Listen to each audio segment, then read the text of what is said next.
Hey guys, it's Ed with 2010 Ford Flex. Looking to change my sway bar links. As you can see down here, this one has broken entirely off. That's loose. Trying to get a new one in there today.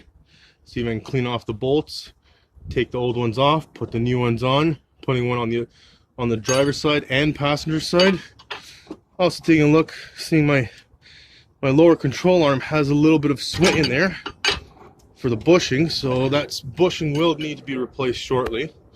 My shock needs to be replaced. It already has 240,000 kilometers on it. By the looks of it, there's a bit of wear and tear on it. The seals don't look too great. I hope you guys can see that. It's a little bit unclear. Let's go take a look at the other side. And on the other side, my control, actually it's pretty good, but I'm still going to put a new one in. They're on sale at Part Source for $25, so can't complain about that. Put the piece in, the sway bar link kit, get that all nice and stiff again. Seeing what other components are loose.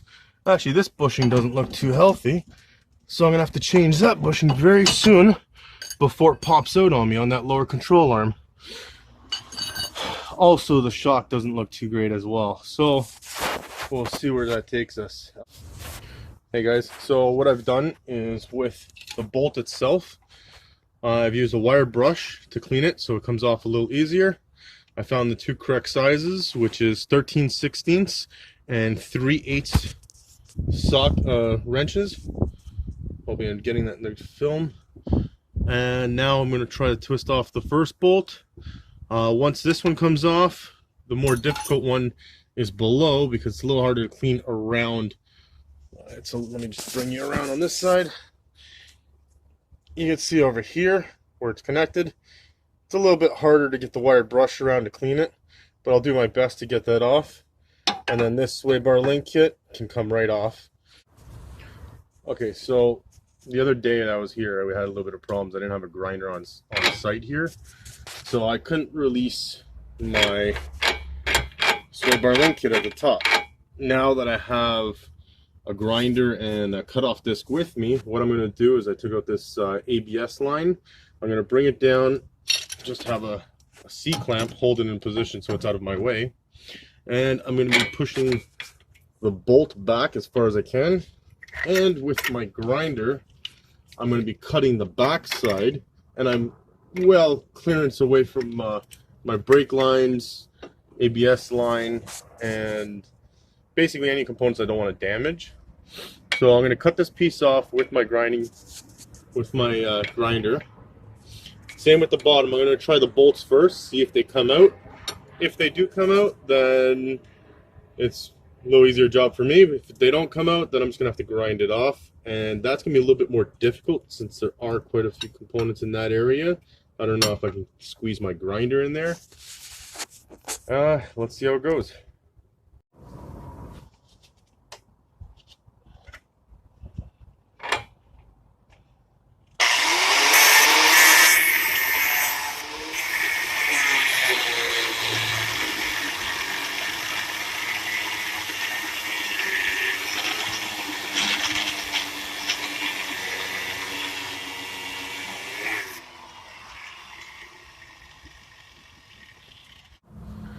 So I did grind that bolt most of the way through.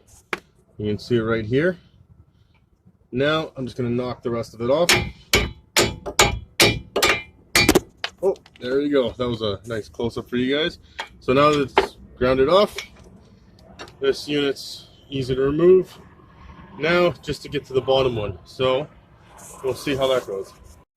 Okay, so the bottom one is seized as well, doesn't want to be released. I've tried hammering it, tried cleaning the threads, as you can probably see there, and it doesn't want to get loose. So what I'm going to have to do is grind this one up, and then I can put the new one in.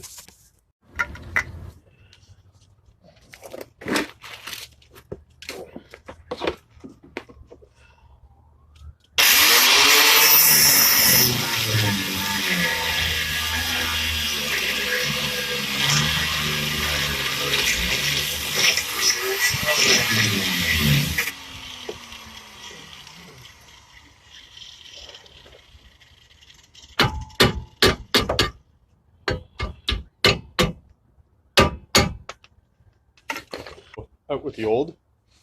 This one had to come apart. I had to grind both ends off. You can see over here. Both of them had to be ground off with a grinder.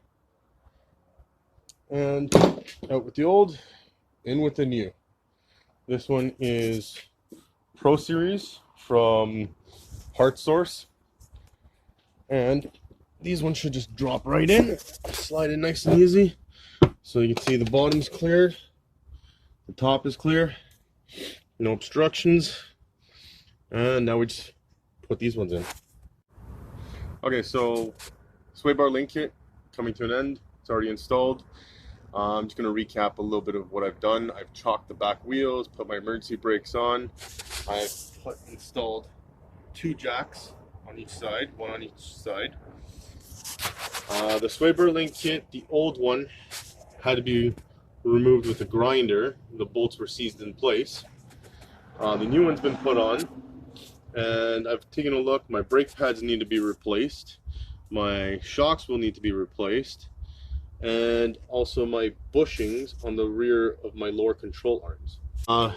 If you have the parts on site prior to installation, make sure that you have the correct parts. Sometimes you might go to Part Source or Canadian Tire or any other automotive supplier, and some boxes get mixed, parts get mixed. Make sure you get the right part before you get started. So everything's tied in, nice and tight. Next time I'm going to do the brakes, but because the brakes are in pretty bad condition, I don't know if I'm going to get to them myself. I might have somebody come out and actually do the brake pads for me. Brake rotors aren't too bad. Because it's getting dark, as you can see, and I look like I'm in a haunted movie. On the opposite side, I'll do another video for the passenger side sway bar link kit, and I'll put a link below for all the parts that I've used today. If there's any questions or anything that you think I could have done differently, feel free to leave a comment and then I'll get back to you. Thanks.